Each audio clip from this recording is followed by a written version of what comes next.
And so this is really what the portrait of an immigrant is. I am the portrait. It's not nothing special. My story is the story of millions of people who are here in the shadows, and they don't have the opportunity to tell you their story, their struggles, their dreams, and their abilities. This is what it's all about. We just need to give them the opportunity with a comprehensive immigration reform. It's not our problem. It's not the immigrant problem. It's the problem of a nation. It's the problem of each individual who lives here.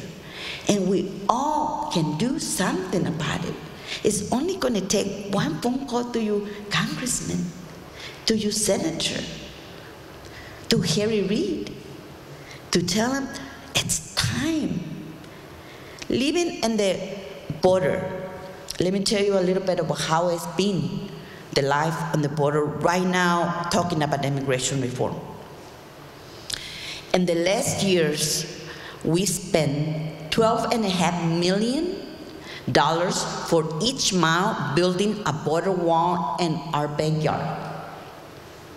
In the time of recession, we spent $12.5 million for a mile, 22 miles in our county. It was built this past year. We also have an increase of National Guard. 1,200 people is being deployed to be in the border to secure our border.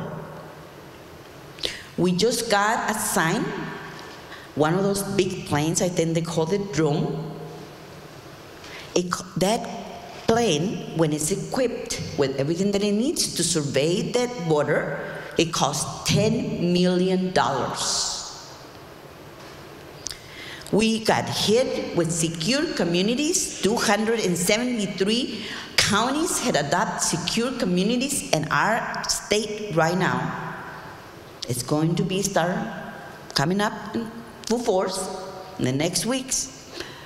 We also have the End Game, which is a project that our goal is to deport as many people as possible, to mark them and say you're not going to be eligible to be able to stay here if immigration reform passes because you already have a deportation on your record.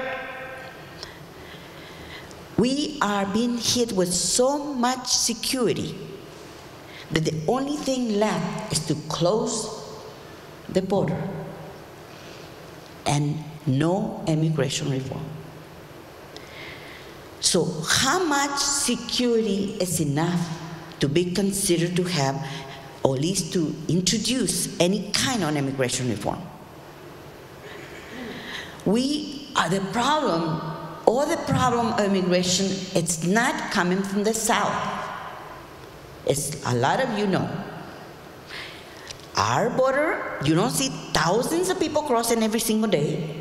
You can see our rivers, it's not thousands of people crossing every day.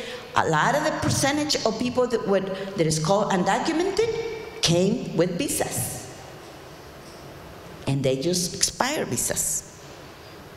So why is it that every time we talk about immigration reform, we always decide to send more money to the border to secure the border? And especially our border to the south. We can't live anymore, we don't feel more secure in the border because they keep putting more programs to oppress our people. Because in the meantime, it's not only the undocumented people who get oppressed. It's all of us who have color in our skin. All of us. Because who is going to tell who has documents? I always tell people, how can you tell, well, I have documents, so that person next to me has documents? They stop everybody. So but it's going far because we allow them to go that far. Because we believe what we see in the media. We believe that securing the borders, we're going to stop people from coming. We believe that we allowed our governor to spend so much money in securing the borders when our recession is happening.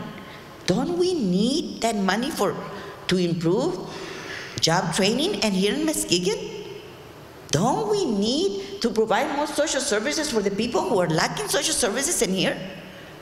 But we have an open check for securing the borders. There is no limit on what money can, because we allow them. It's our money, after all, right? Because I pay taxes, my kids pay big taxes too, because they have really good jobs.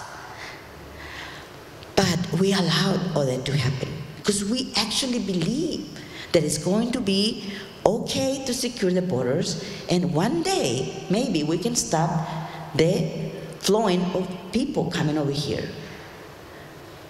But we need workers. That's what I came here. That was a job for me. That was somebody who's willing to hire me here. That's what I came. If I had come at 15 years old and nobody had hired me, I had to go back and continue to earn those $7 a month.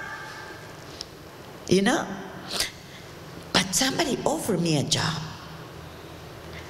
And so that's the thing. We need the workers here.